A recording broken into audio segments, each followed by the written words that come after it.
एक नदी और उसके पानी में तैरती हुई हजारों लकड़ियां, शांत दिखने वाली रावी, पर उसके बीच से निकलती हुई ये तस्वीरें सिर्फ एक दृश्य नहीं है, एक आवाज़ है।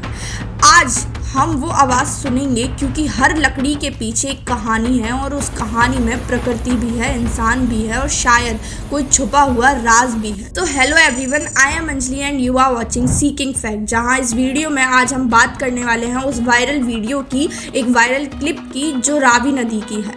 आप खुद ही सोचिए कि अगर एक राफ्ट ऑफ टिम्बर तुम्हारे शहर के पास से बह कर जाए, क्या तुम बस कह दोगे कि ये स्टॉर्म्स ने काम किया है, या तुम पूछोगे कि काटे गए ये टुकड़े कहाँ से आए हैं। जैसा कि आपने उस वीडियो में भी देखा होगा कि उसमें जो लॉक्स आ रहे थे वो प्रॉपर कटे हुए लॉक्स लग रहे थे। ज़्यादातर, कुछ ऐसे भी होंगे जो स्टॉर्म्स की वजह से या फिर जो बाढ़ आई उसकी वजह से भी आए हैं, लेकिन ज़्यादातर लॉक्स वो थे जो ऐसा था जो मशीन से कटे होते हैं। तो जैसा कि आपको पता ही है कि अगस्त और सितंबर की बरसात के बाद एक क्लिप काफ़ी ज़्यादा वायरल होती है। लोगों ने देखा कि रावी में हज़ारों लॉक्स हैं, कुछ बड़े हैं, कुछ छोटे हैं, कुछ पूरे पेड़ जैसे हैं जो अपरूटेड लग रहे हैं और कुछ बिल्कुल नीटली कट थे, स्लीपर्स जैसे किसी ने उन्हें काट कर नदी में ढकेल दिया हो।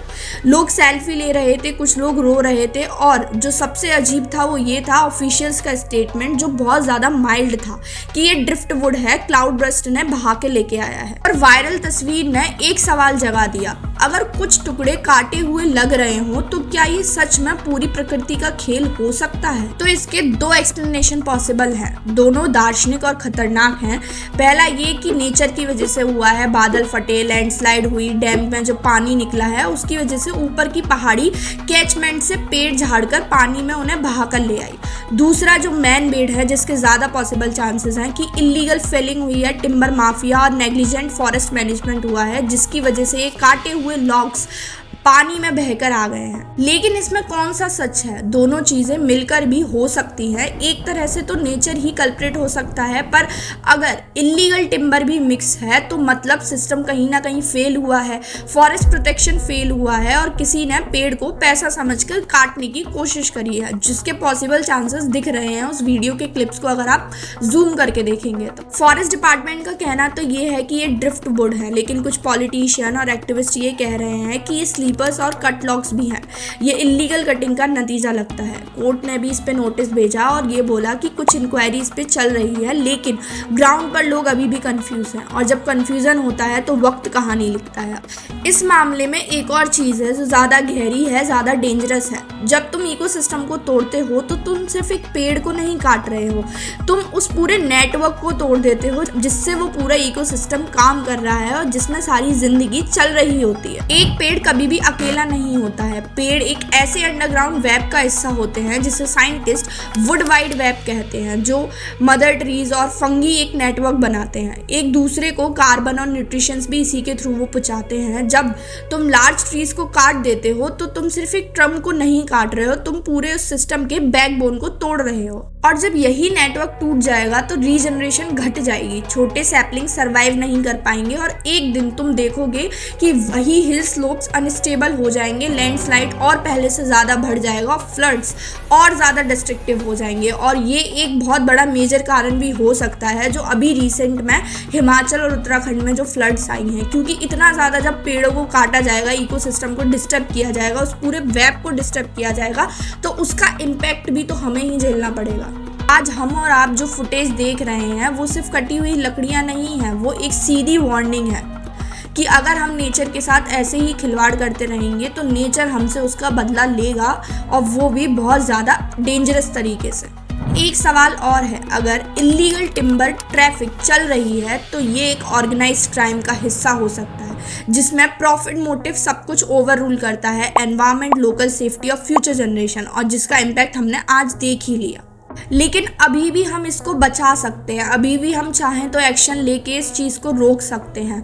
हम ड्रोन और सैटेलाइट मॉनिटरिंग करें जिससे हम देख सकते हैं कि रिमोट फॉरेस्ट में क्या क्या चल रहा है। हम स्ट्रिक्ट इन्फोर्समेंट कर सकते हैं, इलीगल फेलिंग जो है उसके अगेंस्ट ज़ीरो टॉलरेंस होनी चाहिए, ट्रांसपेरेंट लॉगिंग परमिट्स होने चाहिए। हम जितने भी बड़े बड़े ट्रीज़ हैं जो सीड बियरिंग ट्रीज़ हैं उनको हमें प्रिजर्व करके रखना चाहिए, क्योंकि वही बैकबोन है जो उस पूरी इकोलॉजी से कनेक्टेड है और जो पूरी इकोलॉजी के नेटवर्क को चला रहे हैं। रिवर से लॉग्स को सेफ तरीके से रिमूव करके कम्युनिटीज़ को प्रोटेक्ट करना भी बहुत इंपॉर्टेंट रोल प्ले करता है यहाँ पर। यहाँ बात सिंपल है, अगर हम अभी भी एनवायरमेंटल प्रोटेक्शन को सीरियसली नहीं लेंगे और इसी तरीके से हम डेवलपमेंट करते रहेंगे टूरिज्म को अट्रैक्ट करने के लिए, अपने कुछ सेल्फिश इंटरेस्ट के लिए हम पेड़ों को इस तरीके से काटेंगे, तो अगला जो मानसून आएगा वो इससे भी भयंकर आएगा और उसकी तस्वीर जो है इससे भी खतरनाक होगी। क्योंकि हम जितना नेचर के साथ खिलवाड़ करेंगे, जब नेचर हमारे साथ वापस उसका आंसर लेने आएगी तो वो हम सबसे नहीं देखा जाएगा। रावी नदी में जो लकड़ियां बह के आई हैं वो सीधा अलार्म बेल है। कुछ लोग बोलते हैं कि ये ड्रिफ्ट बोर्ड है, कुछ लोग बोल रहे हैं कि लोगों ने काटा है और प्रॉपर एक रैकेट चल रहा है। लेकिन सच बात ये है जो एक निश्चित है कि अगर हम इसी तरीके से एनवायरनमेंट से खिलवाड़ करते रहेंगे, पैसे की वजह से ऐसे ही पेड़ काटते रहेंगे, तो हम अपनी ज़िंदगी को अपने ही हाथों से रिस्क में डाल रहे हैं। तो इसीलिए ये बहुत ज़रूरी है कि हम एनवायरनमेंट को बचाएं, एनवायरनमेंट को प्रोटेक्ट करते रखें। और कुछ भी आपको अपने आसपास ऐसा लग रहा है कि जो गलत चल रहा है, फॉरेस्ट से रिलेटेड है या किसी नदी से रिलेटेड है, जो आपको लग रहा है कि डेवलपमेंट की वजह से हमें आगे चल के दिक्कत दे सकता है, तो उसके अगेंस्ट में आवाज़ उठाओ, उसके अगेंस्ट में डिमांड करो अकाउंटेबिलिटी की गवर्नमेंट से कि आप जो कर रहे हैं वो क्या वो सही है, क्या वो हमारे आगे चल के फ्यूचर जनरेशन को दिक्कत तो नहीं देगा, क्या ये एनवायरनमेंट के लिए सही है। ये बहुत ज़रूरी है। जब हम में इतनी अवेयरनेस आ गई तो हम आगे की ज़िंदगी शायद आराम से जी सकते हैं एनवायरनमेंट के साथ मिलजुल के। और अगर हम इसी तरीके से एनवायरनमेंट के अगेंस्ट में काम करते रहेंगे तो शायद आगे जो चीज़ें होंगी वो इससे भी ज़्यादा खतरनाक होंगी और इससे भी बुरी होंगी और शायद मानव जाति पूरी तरीके से ख़त्म हो जाएगी। तो कमेंट सेक्शन में ज़रूर बताएं ये जो एनवायरमेंटल प्रॉब्लम चल रही हैं और जिस तरीके की बाढ़ अभी रिसेंट में आई है, आपको क्या लगता है ये नेचुरल डिज़ास्टर था ज़्यादातर या फिर मैन मेड था। And if you find this video interesting, then please do like, share and subscribe to our channel Seeking Facts.